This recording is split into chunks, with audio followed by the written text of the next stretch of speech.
YouTube, whatever you're watching this on. Today, we are going to learn how to take care of a wild American bufo toad, which is just a common green toad. Little itty bitty things is what I got right now. I don't know if you see them. They're in the corner by the water. Yeah, I'll get my favorite out. Come here, buddy. Come on. Come on. They blend pretty well in with the soil. See, that's mine. That's my favorite. And now, first things first. I have idiotic friends, or, well, not really my friends, just people I know. And they think they can take care of a bufo toad without a tank. Leave in the comments what you think, but I think it's bullshit. You can't do that. Especially if you have cats. They think that, oh, it's just a toad. Well, first of all, cats like small animals. And if you're like I am, I love reptiles and amphibians, and I'd have to say my favorite thing would probably be a toad. They're easy to take care of. They're not really fussy like bullfrogs. If you would try and catch a wild bullfrog, it would not eat. Naturally, you'd have to... Now, I don't exactly know how to take care of a bullfrog, but I've heard that people will take fishing hooks and they'll tap it against their mouth and open, and they'll stick a dead cricket in there. And that's about the only way you can get them to eat. It's a lot of work. That's like something that you should do if like you've had toads, big toads, and you're getting kind of tired of them and you want to try something new. Get a little leopard frog. That's like right before a bullfrog. They're little itty bitty things, they maybe get about that big. That's it. About the size of that toad that's closest. About right there. A little dirt splat. But yeah.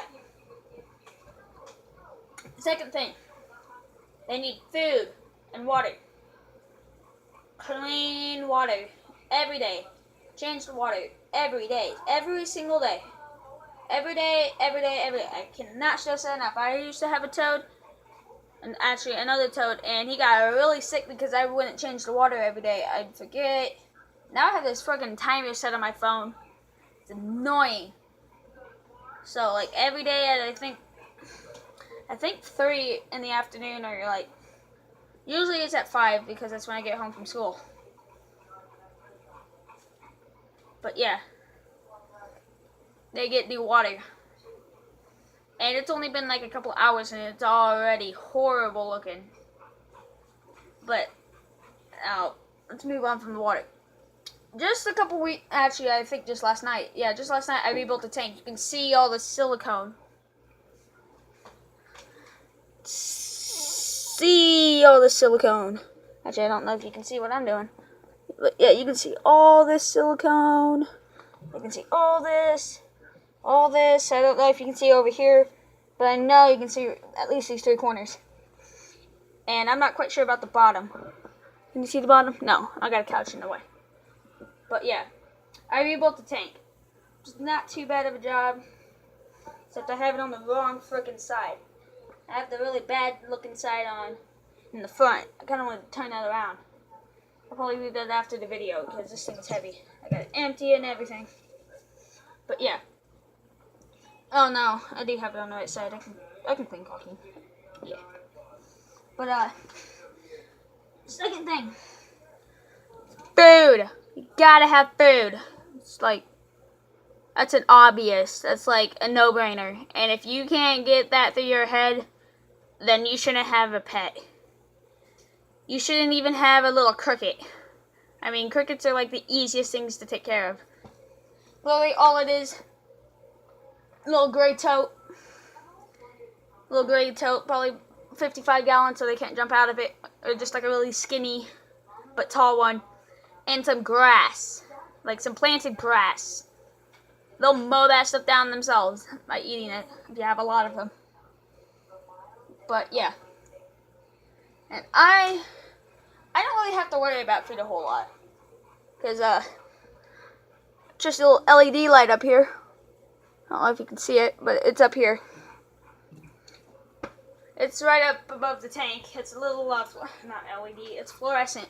Here. Yeah, a little fluorescent light. Little grow light, cheap, $12, Walmart. Comes with the full limited lifetime warranty.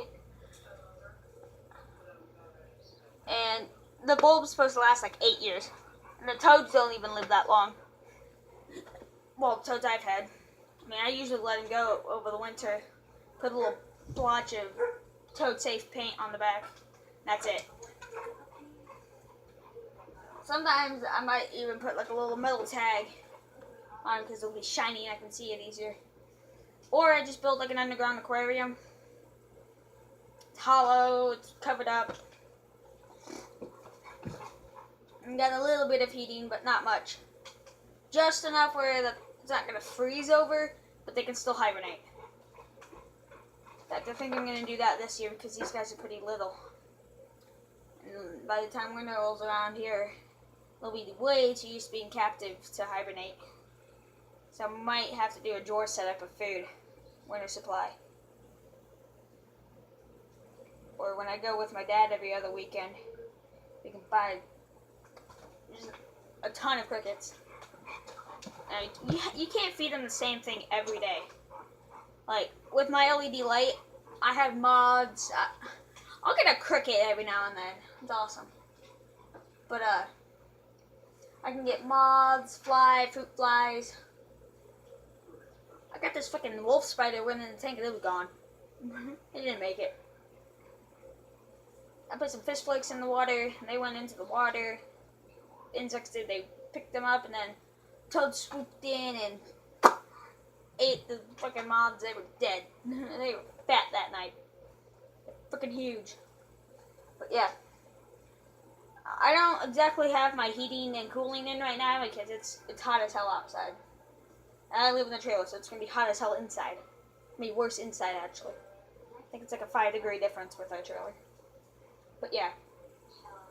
Next thing. Shelter. I have mine right there. Right there. Boom. Little log. Really dirty. All I have to do, provide a little shadowed area if you leave your tank light on all the time to attract insects to the tank instead of by you. That's the only reason I have it on. When I started doing that, and I realized that it fed the toads really well. It's probably the easiest way to feed the toads. Except the thing is, you gotta like when it's starting to get late, but not so late that bats will come out. You kind of want to leave a window open right by the tank. Just kind of pop open the window. It can't be more than a foot away. Or else the bugs won't really notice. They'll see light, but it's not showing any heat off of it, and they won't care. As if outside it's wide open. You don't have any walls in the way, nothing. And they'll come right to it. Except if you're not an idiot like some people I know, you don't leave the tank outside. Because it gets way too cold at night. Now, I get it. These guys are wild. They're used to it. They've been in this tank for 3 months. They're not used to it anymore. They're used to having some nice warm soil from that light. That light actually emits a lot of heat. A lot of heat. It's really good. But not so much that it's like going to make them like witches in water. Melting. No, it's not going to do that. But yeah, I usually have it on a lower setting at night. Because it doesn't emit as much heat. They're not as active, except they're going after food, which keeps them warm. But yeah. Next thing is the substrate. You want to have something that they'll feel safe in. So I have ash compound. Ash grounding. I just call it ash compound. But literally all you have to do is, I have a little burn pile, a little itty bitty thing, maybe. Actually, no. It started itty bitty. Now it's huge. Like the size of my living room. I mean to flatten everything out. It's a nice big square. It's the size of my living room. It's ridiculous. But yeah. Really all you need to do is take ash. Okay, I'm going to go based off cups. You want, this is for, let's say, a 5-gallon tank. this, I, of course, don't have a 5-gallon tank. You can already tell just by looking at it. I have a 22-gallon tank. It's a build it yourself. Actually, I think somebody just found some leftover glass that kind of matched up and they just made a tank, which is fine, I guess. It's really not recommended for store-bought pets, except he didn't use it for store-bought pets. I got this from a friend. He used it for wild animals too. But yeah, enough about that. Substrate is this nice little, as you can tell, mine's pretty thin, which is not bad. Glass, but yeah, whatever. It's not that bad. Nice kind of, it's kind of like really fine cat litter.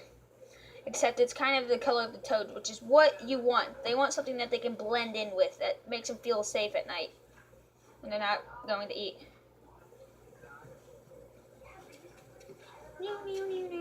Hold on, I'm gonna mix up the dirt a little bit so the ash doesn't separate from the rest of the dirt. And this is also really good for them, this ash, because it's solid. It's all just wood and paper and leaves, and it's all made from nature except somebody decides to light it on fire, so it's not technically natural, but it's all natural based. Natural would be like lightning struck a tree and it set it on fire and it made a big forest fire, and then you just dug up some ashes. That would be natural, I guess. Pretty aggressive. But yeah, you don't want to wait for that. That takes too long. It's way too dangerous to go in after a forest fire. So yeah, another thing that I use, a little tin can. Usually during the winter, I have a heat lamp on. I'll set it in the tank. Usually probably about right under the heat lamp, actually kind of off to the side. So my heat lamp's usually right here, except it's up above the tank. And I'll kind of just dig this into the ground, because I'm not going to because I don't want dirt in it. But yeah, I'll dig this into the ground. This holds heat. And of course when you have dirt in it, it's not going to be ball busting hot, ball melting or whatever you want to call it. It's not going to feel like you're melting like a witch in water. Yeah, it's good. Perfectly fine. Now, as you can tell, I don't have live plant. I have got my arms cover that whole thing. But yeah. I think you get the idea. Right there, yeah. Off to the side of the heat lamp. Little cheap thing. I got mine $5 on Amazon. Cheap ass thing. Really good. Serves me well. But yeah. Shut up, girls! Yeah, it does really well during the winter.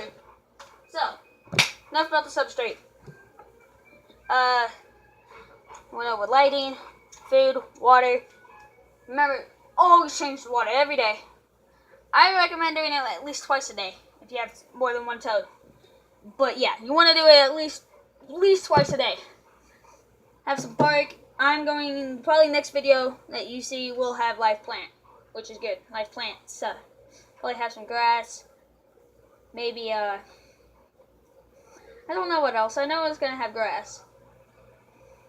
You know, wild. Make it seem like what they'd be in if they were outside. So, I feel really bad for them right now because they don't have anything except dirt. Dirt, water, and bark.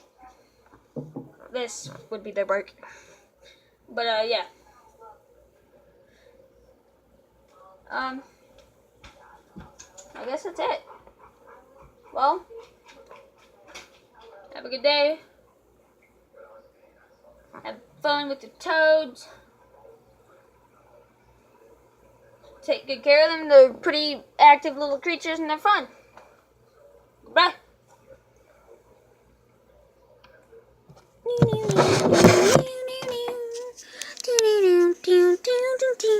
Sponsored by Monster.